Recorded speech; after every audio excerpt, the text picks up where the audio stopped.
Olá, querido irmão e querida irmã. Sejam bem-vindos ao nosso canal. Estamos de volta com mais um vídeo da série Estudando o Evangelho segundo o Espiritismo. Continuamos a estudar o 13º capítulo do livro, capítulo que tem o título Não saiba a vossa mão esquerda o que dê a vossa mão direita. Dessa vez vamos estudar ainda nas instruções dos Espíritos o item A Piedade, correspondente ao subitem 17 desse 13º capítulo e composto por 4 parágrafos, com instrução do Espírito Miguel do ano de 1862. Em resumo, nós diremos que essa instrução define a piedade como virtude que mais nos aproxima dos anjos e de Deus, como virtude que leva à prática da caridade. E a definirá também como sentimento, que obviamente vai levar o homem ao seu progresso espiritual por purificá-lo, por fazê-lo vencer o seu orgulho e seu egoísmo, principalmente. Então ela é definida em 2 pontos. Primeiro como uma virtude e depois como um sentimento. A gente vai entender por que isso está assim nesse item do capítulo. Além disso, nós perceberemos ainda que o item nos ensina que ceder ao sentimento da piedade, que percebê-lo em nós, deixá-lo crescer, não significa abrir mão da nossa tranquilidade, da nossa alegria e da nossa felicidade. Pelo contrário, significa conquistá-la. Por que desse ensinamento? Porque muitos de nós pensam que a piedade nos entristece. Não queremos ver o sofrimento, a aflição alheia, porque nos sentimos aflitos também junto com aquelas pessoas quando percebemos essas aflições. E então a piedade é explicada aqui como esse sentimento, como essa virtude, que não tem esse efeito em nós de acabar com a nossa alegria, digamos assim, né?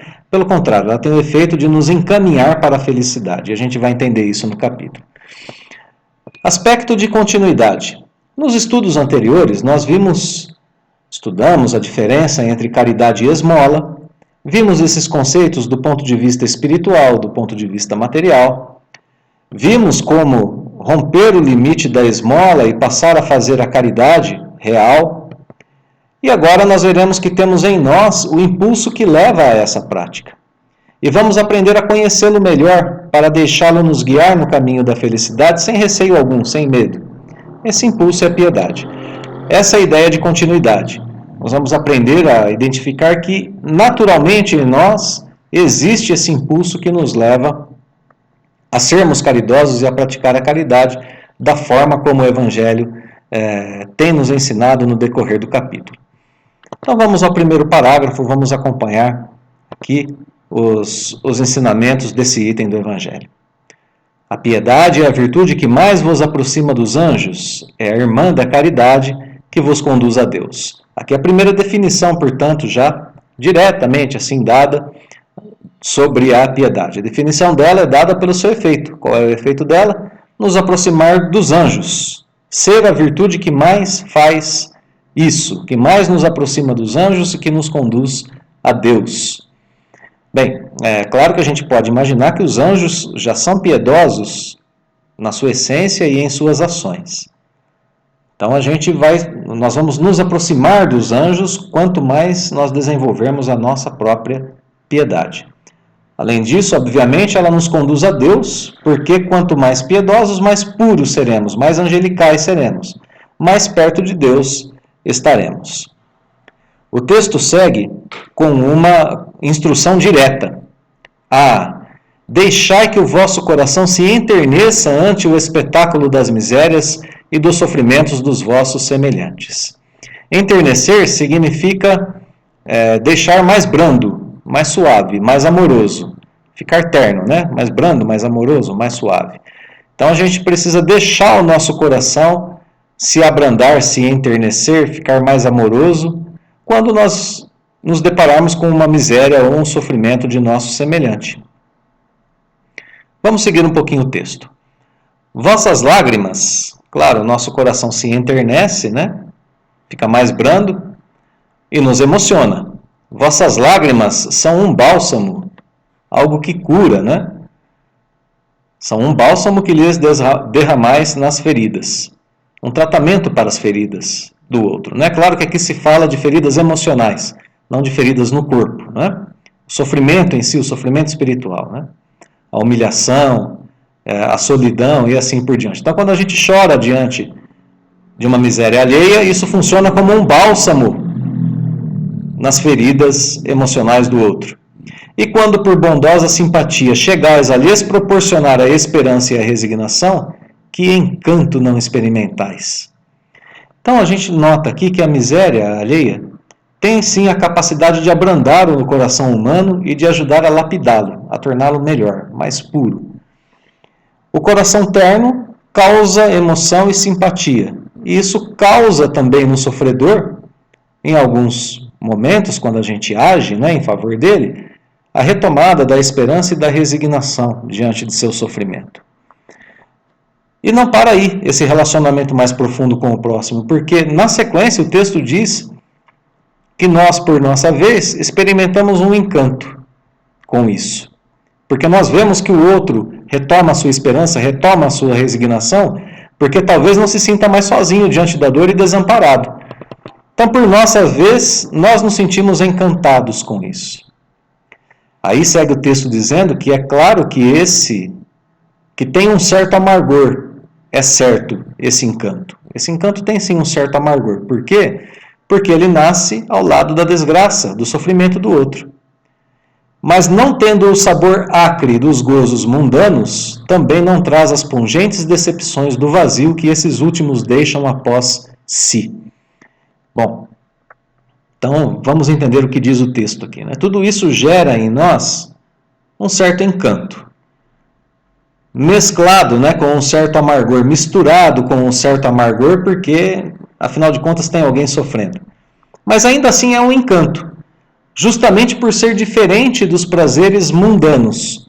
Ora, os prazeres mundanos, nós sabemos que a gente sente um prazer terreno, um prazer material, e em algum momento a gente deixa de sentir aquele prazer, vindo da alimentação, do sexo e assim por diante. E quando a gente deixa de sentir, às vezes a gente quer mais. E a gente quer mais, e a gente quer repetir aquilo. E esse é o caminho do vício.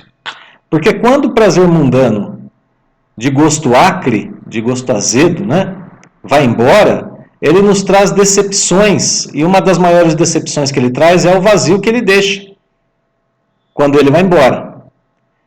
E então ele nos leva ao vício. E aqui mais uma decepção, ele nos aprisiona. Agora, quando a gente fala em piedade, justamente o Evangelho está dizendo que a piedade é diferente disso. A piedade nos envolve em penetrante suavidade que enche de alegria a alma. Embora então a piedade tenha um certo amargor, ela nos envolve numa suavidade que nos enche a alma de alegria. A alma sente alegria, sente júbilo.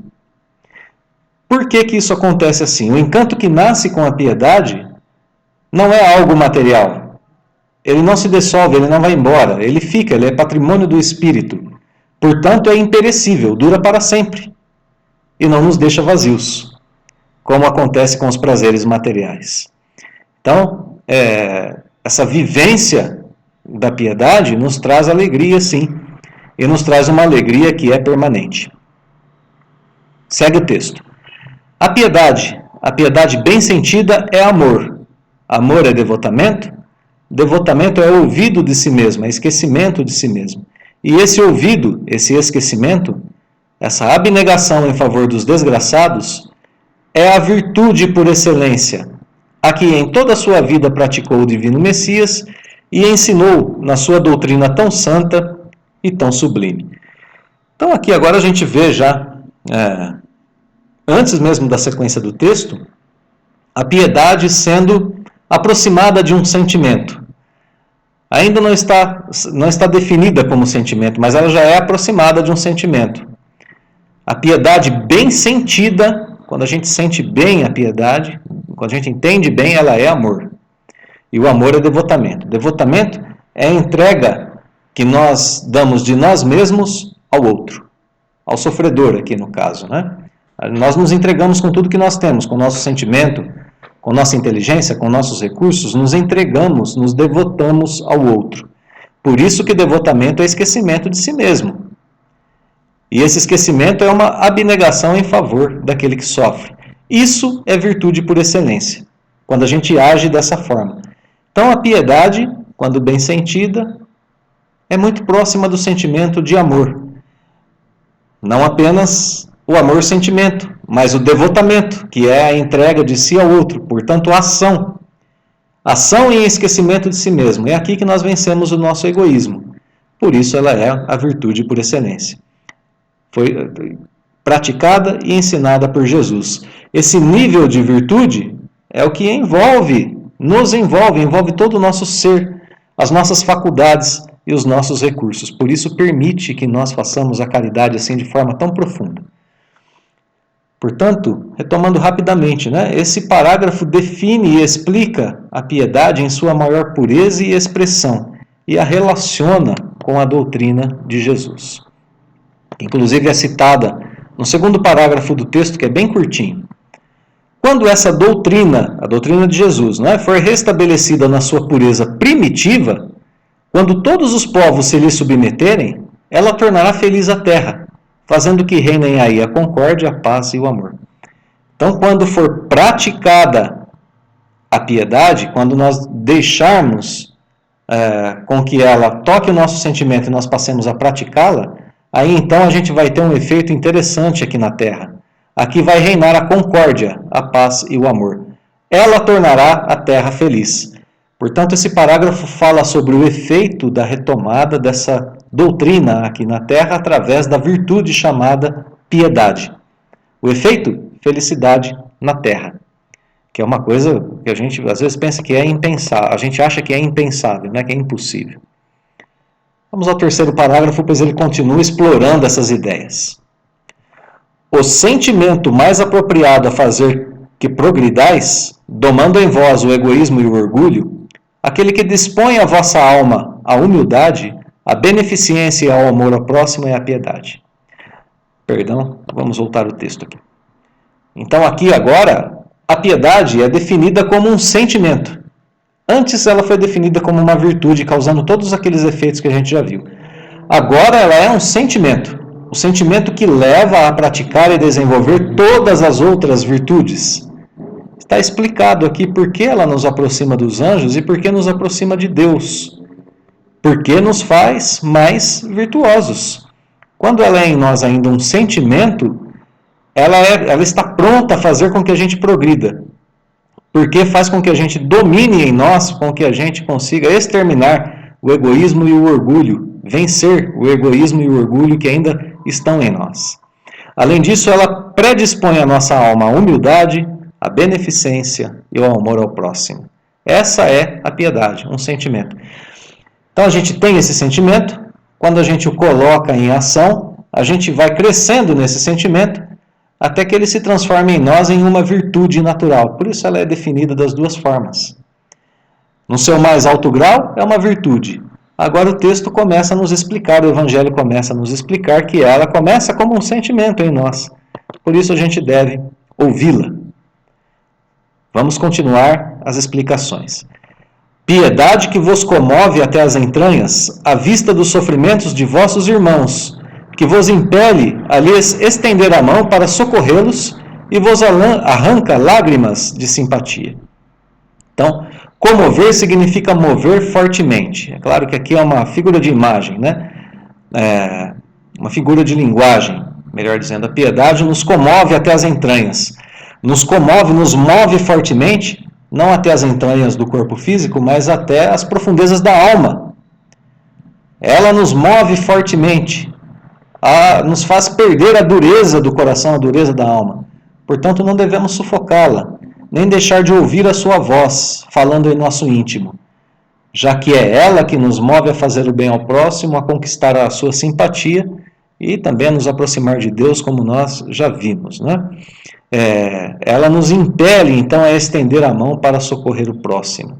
É ela que nos leva, que nos empurra a isso, que nos fortalece para fazer isso, para socorrer o próximo e arranca lágrimas de simpatia.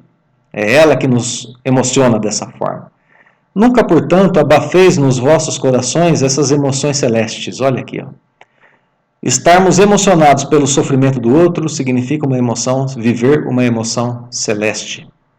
Não procedais como esses egoístas endurecidos que se afastam dos aflitos, porque o espetáculo de suas misérias lhes perturbaria por instantes a existência álacre. Agora a gente precisa entender bem o que o Evangelho está dizendo aqui, né? Muitas pessoas se afastam das misérias alheias com medo de que essas misérias atrapalhem a sua existência álacre. Essa palavra álacre significa aquilo que é alegre, que é vivo, que é animado. Algo alegre, não é? Então vamos entender bem aqui. O Evangelho está dizendo que a pessoa tem uma vida alegre. Ela não quer se envolver com a miséria alheia com medo de perder essa alegria. Com medo de se sentir emocionada diante da miséria alheia. Entendamos bem, o problema não é sermos alegres, animados. O problema é fazermos disso o único e egoísta objetivo de nossas vidas. Vou repetir. Quando a gente faz da nossa alegria, da nossa própria alegria, o único objetivo de nossas vidas, estamos sendo egoístas. Porque isso nos cega para a dor alheia. Isso faz com que desejemos o bem apenas de nós mesmos. E pior do que isso ainda, esse tipo de atitude significa viver, por causa disso, apenas as alegrias terrenas e passageiras, sem descobrir as alegrias, as felicidades do céu que são eternas. É viver sem ser útil a si mesmo, sem ser útil ao próximo, sem progredir, sem se aproximar de Deus, como o texto vai dizendo para a gente aqui na sequência. Temei conservar-vos indiferentes quando puderdes ser úteis. A gente tem que ter medo de ser indiferente quando a gente puder ser útil, para que a gente possa crescer. A gente tem que ter medo disso, porque senão a gente fica estacionado na indiferença, a gente não progride. Por isso que a gente tem que ter medo da indiferença, quando a gente puder ser útil. A tranquilidade comprada à custa de uma indiferença culposa. Por que a indiferença culposa? Porque a gente escolheu não ver a aflição do outro. A gente escolheu viver as alegrias rápidas da terra. Então a tranquilidade que é comprada à custa de uma indiferença culposa é a tranquilidade do Mar Morto, no fundo de cujas águas se escondem a vasa fétida assim, e a corrupção. Então, no último momento aqui, essa comparação com o Mar Morto é muito eficiente para a gente, pois o Mar Morto, apesar de calmo na sua superfície, tranquilo na sua superfície, é podre em seu interior e nas suas profundezas. Somos comparados a isso, nós podemos nos construir assim se ficarmos indiferentes ao sofrimento alheio. Serenos por fora, alegres por fora, mas corrompidos em nosso íntimo pelo orgulho e pelo egoísmo, onde deveríamos ter construído virtudes e amor. Então aqui uma séria advertência do Evangelho para nós, né? Esse parágrafo redefine a piedade como sentimento e ensina a ouvi-la e a usá-la, explicando sua utilidade para quem a sente, para quem a vive. Vamos ao quarto e último parágrafo, então, do nosso texto. Quão longe, no entanto, se acha a piedade de causar o distúrbio e o aborrecimento de que se arreceia o egoísta. Então aqui a piedade não causa aborrecimento. Quem a teme por causa disso é egoísta. Quem pensa em perder sua alegria por causa da piedade é egoísta. Mas a alma volta-se a si mesma, como a gente vê no texto. Ela causa outro efeito, que está escrito aqui, está descrito na sequência, né? Sem dúvida, ao contato da desgraça de outrem, a alma, voltando-se para si mesma, experimenta um confrangimento natural e profundo, que põe em vibração todo o ser e o abala penosamente. Então vamos entender aqui esse texto, né? O texto está dizendo, a piedade não causa distúrbio e aborrecimento. No entanto, ela causa outra coisa. Ela faz com que a alma volte-se para si mesma. Significa que se reconhece, que se autoavalia, que se reconhece como passível de sofrer dor também, aflição igual ao outro. Então, o efeito da piedade é o autoconhecimento daquele que a sente. A pessoa volta-se para si mesma, faz essa autoanálise. Então esse é um efeito que a piedade causa. Um outro efeito, a alma voltando-se para si mesma experimenta um confrangimento natural. Confrangir é espedaçar, esmigalhar, quebrar, né, em pequenos pedaços. A alma voltando-se para si mesma experimenta isso, algo como se ela se quebrasse, como se ela se dilacerasse. E isso põe em vibração todo o ser e o abala penosamente. Então é um tipo de amargor que a alma sente, sente-se constrangida. Ela sente-se às vezes abalada assim penosamente. Mas abala por quê? Porque se reconhece também no outro, também passível de sofrimento. Mas ao mesmo tempo, a piedade trata desse sentimento na alma quando acontece aquela relação que nós vimos há pouco.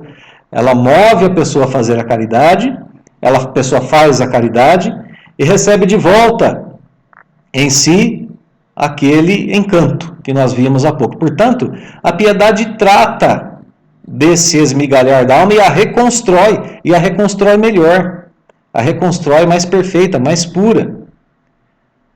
A piedade trata, portanto, desse sentimento em quem a sente e da aflição do outro, consolando e enobrecendo os dois. Esse é o efeito que a piedade realmente tem. Por isso ela leva o planeta Terra àqueles efeitos que nós vimos lá atrás. Alegria, concordância entre os homens e assim por diante. Felicidade, né?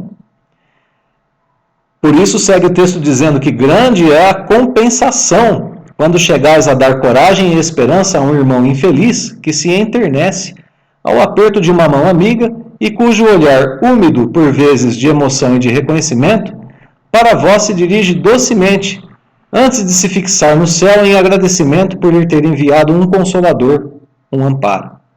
A piedade é o melancólico, mas celeste precursor da caridade, primeira das virtudes que a tem por irmã e cujos benefícios ela prepara e enobrece.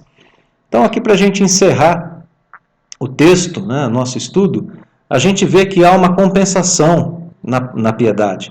Quando conseguimos encorajar e dar a esperança a alguém em sofrimento, recebemos reconhecimento, doçura, alegria de ver a pessoa retomar a sua fé, agradecendo a Deus, talvez até a nós mesmos. Piedade, portanto, é o início da caridade. Ela prepara e enobrece a prática da caridade, porque então a caridade será movida pelo sentimento de aproximação com o outro, sentimento de comunhão com a dor alheia, que portanto a quer diminuir e eliminar, pois a reconhece talvez como sendo a sua própria dor. Esse parágrafo então encerra o texto falando sobre a recompensa da piedade. Conclui dizendo que ela tem algo de melancólico, sim, mas que movido por ela somos mais caridosos. E assim, então, ela não é um obstáculo para a felicidade, mas um caminho para a felicidade, não a felicidade individual, mas a felicidade em comunhão, a felicidade que se vive junto com as outras pessoas. Bem, nós concluímos o nosso estudo dizendo que ser piedoso, portanto, é ser virtuoso. Sentir a piedade e obedecer a esse sentimento que ordena se faça o bem ao sofredor é o caminho para o progresso. Pois olhamos para dentro de nós mesmos, vencemos o nosso egoísmo, conquistamos virtudes, conquistamos amizades, ajudamos o nosso próximo a restabelecer a sua fé em Deus, em si mesmo e até mesmo nos homens. Enobrecimento da alma e caminho para a felicidade. Eis a piedade. Vamos praticá-la e construir em nós essa virtude que nos aproxima dos anjos e de Deus. Então, queridos irmãos e irmãs, mais uma vez deixamos o nosso agradecimento pela companhia nos estudos, os votos de que Deus nos abençoe hoje e sempre, e o convite à continuidade, né? Nos aguardamos a todos no próximo vídeo. Que Deus nos abençoe hoje e sempre.